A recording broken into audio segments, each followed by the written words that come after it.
Assalamualaikum warahmatullahi wabarakatuh. Perkenalkan, nama saya Ibu Nur Fitri Astuti, Sarjana Pendidikan.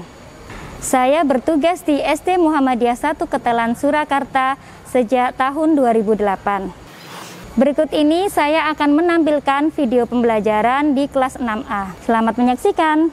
Assalamualaikum warahmatullahi wabarakatuh. Waalaikumsalam warahmatullahi wabarakatuh. Pembatasan kegiatan masyarakat yang ditetapkan pemerintah membuat SD Muhammadiyah 1 Ketelan, Surakarta harus berinovasi untuk tetap melaksanakan kegiatan belajar mengajar, sehingga tidak terjadi learning loss. Pembelajaran daring merupakan salah satu solusi yang dinilai cukup tepat. Peserta didik tetap bisa belajar dari rumah dan penyebaran COVID-19 dapat ditekan. Saya dan peserta didik harus bisa beradaptasi dengan kebiasaan baru ini. Namun, pada kenyataannya, pembelajaran daring terasa kurang efektif dan maksimal. Peserta didik cenderung kurang semangat karena hanya mendengar penjelasan satu arah dari saya. Selain itu juga, terdapat beberapa kendala yang dihadapi, baik saya ataupun peserta didik. Adapun kendala yang terjadi yaitu 1. Kurangnya penguasaan dan pengetahuan tentang aplikasi pembelajaran online. 2. Adaptasi model pembelajaran yang awalnya secara langsung menjadi pembelajaran online. 3. Jaringan internet kurang stabil. 4. Suasana belajar peserta didik ketika di rumah. 5. Pendampingan dari orang tua saat peserta didik belajar di rumah, sementara mereka harus bekerja. 6. Materi terasa banyak karena waktu pembelajaran yang berkurang. Coba sekarang sudah tanya. Ada yang bisa menjelaskan?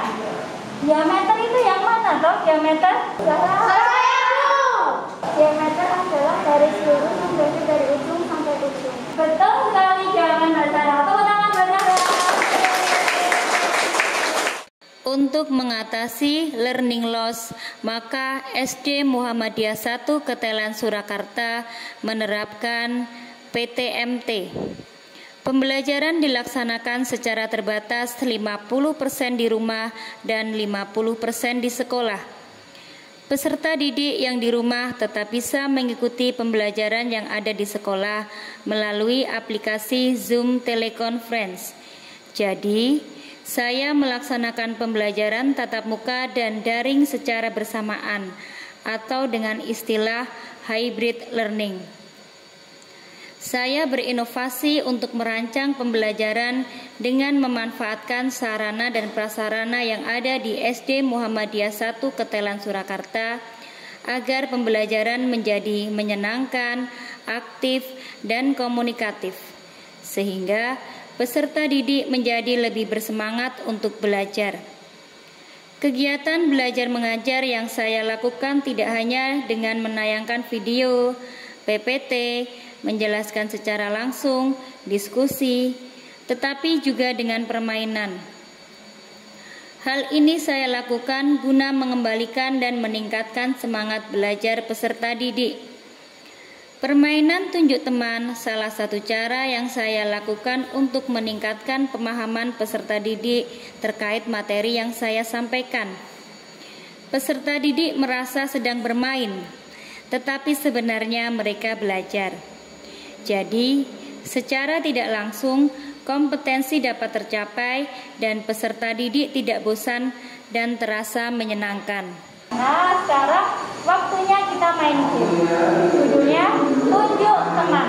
Siap anak-anakku? Siap! Sekarang Nur akan melempar satu pertanyaan. Yang bisa menjawab, silakan langsung angkat tangan atau raise. Siap ya? Pertanyaannya, jika Nur punya lingkaran, itu jari-jarinya 20. Berapakah diameternya? Ya, apa? Diameternya 40. Ya, betul sekali, teman-teman. Siapa yang pengen ditunjuk untuk menjawab pertanyaanmu? Abil. Oke, Mas Abil, di rumah siap menjawab pertanyaan apa? Siap, Bu. Pertanyaan Mas Agam? Carilah keliling dengan jari-jari 28 cm. Abil diminta mencari keliling jika sebuah lingkaran memiliki jari-jari 28 cm. 56. Iya, hasilnya? 176. Iya, betul sekali ya. Tepuk tangan buat Abil. Sebelum pembelajaran tatap muka terbatas, peserta didik melaksanakan pembelajaran dari rumah. Saya hanya dapat memantau perkembangan peserta didik dari jarak jauh, sehingga penguasaan materi peserta didik kurang maksimal. Pendampingan saya terbatas hanya lewat aplikasi Zoom teleconference ataupun video call. Peserta didik saat pertama kali pembelajaran tatap muka terbatas terlihat ragu-ragu dan bingung saat menjawab pertanyaan yang coba saya berikan. Beberapa materi di kelas sebelumnya juga banyak yang lupa. Hal ini menjadi tantangan tersendiri bagi saya untuk membangkitkan kembali ruh belajar peserta didik seperti sedia kala. Pembelajaran tatap muka terbatas di SD Muhammadiyah 1 Ketelan Surakarta telah dilaksanakan sejak bulan September hingga saat ini, menunjukkan perubahan peserta didik dalam penguasaan materi, karakteristik, dan sikap sosial. Saat pembelajaran tatap muka terbatas, saya bisa secara langsung memberikan bimbingan dan mendidik serta memberikan motivasi dengan lebih maksimal. Peserta didik dapat berinteraksi langsung dengan saya dan teman-temannya. Peserta didik terlihat sangat senang saat bisa belajar di sekolah dan bertemu dengan teman-temannya. Pembelajaran tatap muka terbatas harus tetap dilaksanakan untuk mengatasi learning loss, tetapi tetap harus menjaga protokol kesehatan. Kerjasama antar pihak yakni SD Muhammadiyah 1 Ketelan Surakarta, orang tua, peserta didik, serta pihak-pihak terkait sangat dibutuhkan. Kolaborasi antar pihak dapat dilakukan dengan cara 1. Menjalin komunikasi dan kerjasama yang baik dengan orang tua dengan aktif memberikan informasi melalui grup WhatsApp, video call peserta didik, home visit, dan lain-lain. 2. Memberikan contoh yang baik pada peserta didik, misalnya dengan patuh pada protokol kesehatan, yaitu dengan memakai masker dan face shield, selalu mencuci tangan sebelum dan sesudah makan.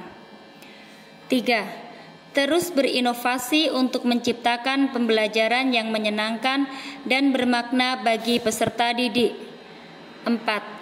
Senantiasa memberikan motivasi dan kata-kata positif pada peserta didik, misalnya dengan memberikan pujian saat peserta didik benar menjawab pertanyaan. 5. Meningkatkan pengetahuan IT agar pembelajaran lebih bervariasi dan tidak monoton. Mana semangatmu? Kelas 6A.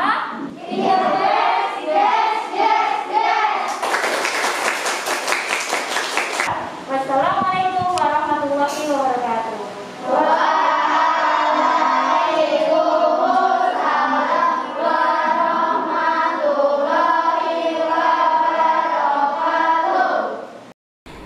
Demikian praktek pembelajaran tatap muka terbatas kelas 6A SD Muhammadiyah 1 Ketelan Surakarta.